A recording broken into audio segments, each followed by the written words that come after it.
Hello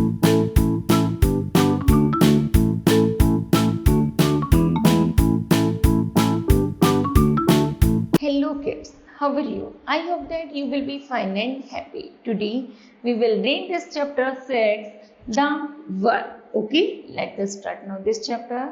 Kids, first of all we discuss the let's start column. Okay, verb are saying words. Verb क्या है? एक saying words है. Verb tell something about some person or thing. जो verb होती है वो व्यक्ति और वस्तु के बारे में बताती है कि वो क्या करते हैं. ओके, फॉर एग्जाम्पल है Nikita is a pretty girl. Nikita एक प्रिटी गर्ल है. Sheeru was the faithful dog. Sheeru एक फेथफुल कुत्ता था. Next, James reads the Bible. James Bible पढ़ता है. नेक्स्ट है Ravi was shining singing a song. Ravi गाना गाती है. थी the monkey will be jumping. Monkey कूदेगा. Okay. In the above sentence, the words printed in the colored types say something about subject. जो भी हमारे colored words हैं, वो subject के बारे में बताती हैं कि subject द्वारा क्या क्रियाविधि की गई है. In the sentence, no. Number first है the word is say something about Nikita. जो यहाँ पर इसका प्रयोग हुआ है वो निकिता के बारे में indicate करता है. Was शीरू के. रीड्स जेम्स के. वॉज सिंगिंग रवि के. And will be jumping monkey के बारे में इंडिकेट कर रहे हैं. Okay, now hence all the same words are verb. इसलिए हम इन्हीं शब्दों को वर्ब्स कहते हैं. We know that verbs tells us how things are done. यहाँ तक कि हम जानते हैं कि वर्ब में जो भी क्रियाविधि या जो भी कार्य किया जाता है और व्हाट समवन और समथिंग इज लाइक, वो किसी द्वारा किसी भी पर्सन द्वारा पसंद किया जाता है. Verb do not always consist of any one words. जो वर्ब होती है कभी भी एक शब्द पर निर्धारित नहीं होती, बल्कि इन the sentence for singing is a verb and was is a helping verb. यहाँ पर क्या है, हमेशा दो रूपों में कार्य करती है, एक हेल्पिंग वर्ब में और एक मेन वर्ब में. ओके, हेल्पिंग वर्ब होगी जैसे वॉज और मेन वर्ब हो गई सिंगिंग. ओके, चलिए आगे है remember some common rules of the user. Number first है we use am with I. I का प्रयोग हमेशा एम के साथ किया जाता है. We always use is with he, she and it. She, he और इट के साथ हमेशा इसका यूज किया जाता है. And we use are with you and they. We, you और दे के साथ आर का यूज किया जाता है. Okay, we was with I. I के साथ वॉज लगता है सिंगुलर फॉर्म में. ही के साथ भी, शी के साथ भी और इट के साथ भी. Okay, we also use it with singular noun. यदि सिंगुलर नाउन में इट हो उसके साथ भी वॉज का यूज किया जाता है. We use were.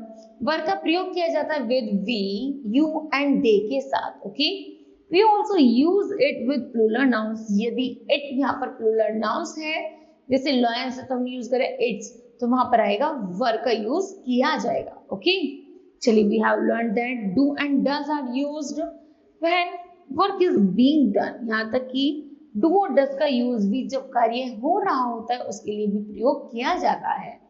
Singular nouns and the plurals take does. इसमें जो भी does होता है but I and you होता है take the verb do.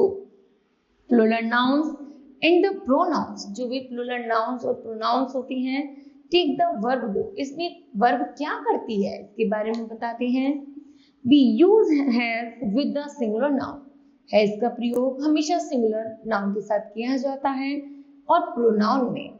We use have with the plural nouns. have का प्रयोग हमेशा plural nouns के साथ या plural प्रोनाउंस के साथ किया जाता है. It is important to note that सबसे ज्यादा इम्पोर्टेंट ये है कि I and you always take the verb have. I और यू के साथ हमेशा हैव का यूज किया जाता है. ओके, चलिए किड्स आगे पढ़ते हैं. नेक्स्ट है काइंड्स ऑफ वर्ब्स. जानते हैं वर्ब की काइंड्स. नंबर फर्स्ट है transitive verb and intransitive verb. Kids discuss करेंगे हम transitive verb. The verb which requires an object to complete its sense is called the transitive verb. Transitive verb वह होती है जब एक ऑब्जेक्ट को वो कंप्लीट करता है ना, सब्जेक्ट वर्ब ऑब्जेक्ट कंप्लीट होता है, उसी को हम ट्रांजिटिव वर्ब कहते हैं. The word which completes the meaning of a verb is called an object. और जब इसका सही पूर्ण अर्थ निकलता है उसी को हम ऑब्जेक्ट कहते हैं. ओके, चलिए फॉर एग्जांपल है, जैसे इनकम्प्लीट है आई राइट, कंप्लीट बनता है I write a letter. Next incomplete है द टीचर टीचेस, कंप्लीट होता है the teacher teaches me. Okay, in the above sentences 4 verbs are used. इन सेंटेंस में 4 वर्ब यूज की गई हैं. When they are used alone with subject, जो subject के साथ अकेली वर्ब है, the sentence does not give its full meaning. इसका मतलब उसका एक पूरा अर्थ नहीं होता है. Hence, the sentence is incomplete. इसलिए हम उस सेंटेंस को incomplete sentence कहते हैं. Okay? To make it meaning complete, one more word is added. यदि हम इसके साथ केवल एक वर्ड और जोड़ दिया जाए, है ना, जिसे हम ऑब्जेक्ट कहते हैं, तो it's called a complete sentence. तब ये क्या करता है, यह सेंटेंस को कंप्लीट करता है, जिसे हम कंप्लीट सेंटेंसेस कहते हैं. Okay, now in the sentence number 1, the word letter completes the meaning of the verb write. Okay, and the sentence 2, the word me completes the meaning of the verb teaches. जैसे पहले sentence हमारा आई right था, तो हमने क्या किया, आ letter और add कर दिया, तो ये हो गया complete senseful meaning. Okay, now hence the words letter and me are called object and the verb write and the teaches are called transitive verb. Okay, next है intransitive verb. Intransitive verb है the verb which does not require any object. इन सेंटेंसों में किसी भी object की कोई requirement नहीं होती.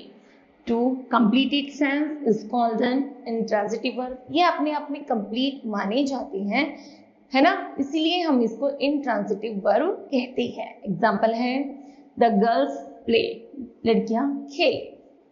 The boys run, लड़के भागते हैं. नेहा स्लीपिंग, नेहा सोती है. The doctor is standing, doctor खड़ा है. ओके, नाउ फॉर एग्जाम्पल है इन the above sentence also 4 verbs play, run, is sleeping and is standing are used. They give their full sense even when they are used alone. इनमें ये जो sentence है अपने आप में एक फुल मीनिंग देती है क्योंकि ये अकेले हैं.